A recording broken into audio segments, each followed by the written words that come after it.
Good morning. This morning I want to talk to you about something that'll make some people uncomfortable.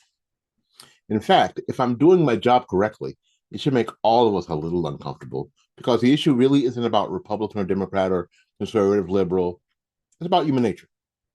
It's about how easy it is for all of us to be manipulated when we stop thinking critically and start reacting emotionally. One of the biggest mistakes that conservatives make is believing that because we are right about some things, that somehow we're immune from manipulation.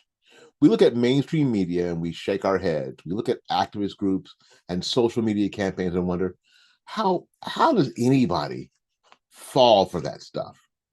We watch people on the left repeat slogans that don't stand up to scrutiny, and we ask ourselves repeatedly, how can intelligent people be fooled so easily? But then we turn around and do the exact same thing. The truth is that no one's immune. Not conservatives, liberals, Republicans, Democrats, MAGA supporters, progressives, no one. Human beings are emotional creatures. We like simple answers to complicated questions. We like stories with clear heroes and clear villains. Remember Mad Magazine, Spy versus Spy? We like narratives where the good guy always wins and the bad guy always loses. Reality, unfortunately, rarely cooperates with our desire for simplicity. The internet understands this better than most people do.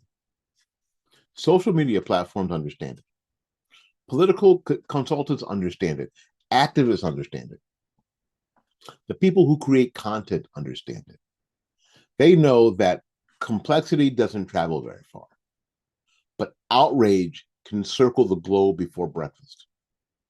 They know that a carefully researched article might get ignored, actually will get ignored, while a meme with 6 words and a provocative image gets shared 10,000 times before lunch. Why? Because the meme doesn't ask you to think, it asks you to feel.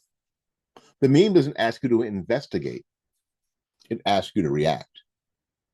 A meme doesn't ask you to consider competing evidence, it just asks you to choose a side, put on a jersey. And once you've chosen a side, the manipulation has already begun because your goal is no longer understanding. Your goal becomes defending a position you are emotionally invested in. Recently, I came across this meme that asked MAGA supporters which version of Donald Trump they support, the candidate Trump or the President Trump. The meme then presents, as you can see, a list of supposed contradictions. Candidate Trump opposed wars. President Trump bombs countries. Candidate Trump opposed surveillance. President Trump supports surveillance. Candidate Trump promised Doge savings. President Trump didn't deliver rebate checks. The implication was obvious. The meme wanted the viewer to conclude that Trump had completely abandoned his campaign process. Now, before anybody gets excited or silly, this isn't a defense of Donald Trump or an attack on Donald Trump. That's actually part of the lesson. Too many of y'all hear a discussion like this and immediately begin sorting everything into categories of friend and enemy, ally or opponent, supporter or critic. That's exactly the kind of thinking that makes manipulation possible in the first place. The question isn't whether every criticism in the meme is wrong. Some may be valid, some may be partially valid, some may deserve serious discussion. The real question is whether the meme is helping people understand reality or simply helping them to become angry. And these are very two different objectives. Take foreign policy, for example. A candidate says he wants peace and wants to avoid endless wars. Then, after becoming president, he authorizes military action somewhere in the world. A meme immediately appears declaring that he lied in a discussion. But is it really the end of the discussion? Every military strike is the same thing as a war? Is a targeted operation against a terrorist organization the same thing as invading and occupying a country for 20 years? Is preventing an attack the same thing as nation building? Are all uses of the military force identical? Those are serious questions. Those are questions adults should ask before reaching conclusions. Unfortunately, these questions don't fit very well inside a meme. Memes don't make money from nuance. They make money from outrage. The same thing happens with economics. One side says a president promised lower gas prices. The other side points to higher gas price at the pump and declares the promise is broken. That sounds simple until you examine how energy markets actually work. Oil prices are influenced by global production, refinery capacity, transportation costs, international conflicts, government policies, currency fluctuations, investment speculations, weather events, and consumer demand. Entire careers are spent trying to understand these markets. Yet, somehow, social media expects us to believe that the answer can be summarized in a single sentence attached to a picture. The reasons these messages work is because they contain just enough truth to feel convincing. And that's the danger. Most successful political manipulation isn't built on complete falsehoods. It's built on partial truths. It takes out one fact, removes 3 pieces of context, and ignores 2 competing facts, and then presents the remaining information as the entire story. That's far more persuasive than an outright lie. The person sharing it feels informed. The person reading it feels informed.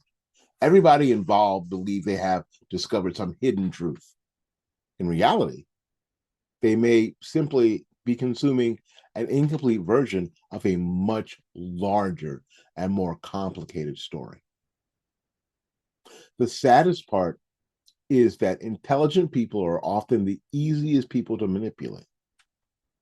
Not because they lack intelligence, but because they stop being curious. Once somebody becomes convinced that their side is always right and the other side is always wrong, curiosity disappears. Questions disappear. Skepticism disappears. And when those things disappear, manipulation becomes super easy. Conservatives need to understand this better than anyone because of skepticism of concentrated power is supposed to be one of our defining characteristics. We're supposed to question authority. We're supposed to challenge narratives. We are supposed to examine evidence. Yet too often we reserve that skepticism only for people we disagree with, while giving a free pass to people that we support. That's a mistake. If we demand evidence from CNN, shouldn't we demand evidence from a meme on Facebook? If we question stats from government agencies, we should also question stats from political influencers. If we expect liberals to think critically, then we should expect the same thing from ourselves.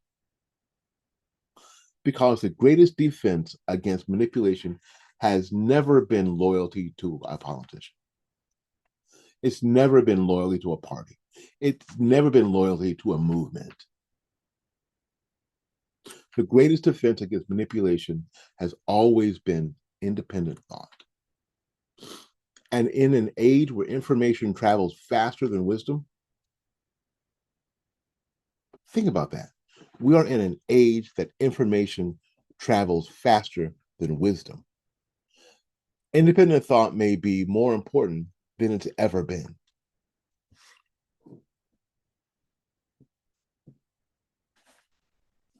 Thank you for watching. My name is Willie Lawson. This has been the Mona Report. Bye-bye now. Until we see you again, go out there and learn something, love somebody, and for goodness sakes, y'all take care of yourself. We'll see you when we see you. Bye-bye now.